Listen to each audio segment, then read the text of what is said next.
Hello everyone, in today's video I'll be explaining you how you can create a client invoice in PromoXCRM. Now to create a client invoice, first of all you need to be on sales order.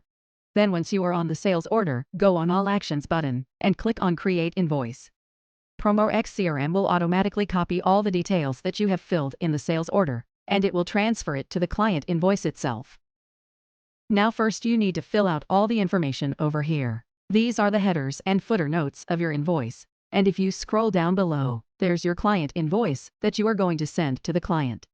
Now if you want to add any product and services like shipping charges, all you need to do is you need to click on Add Product and Services. Click on Shipping, and need to fill out all the information over here like this.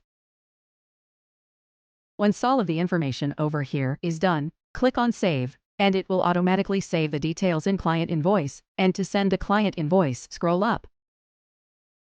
Click on All Action button, and click All Email Invoice.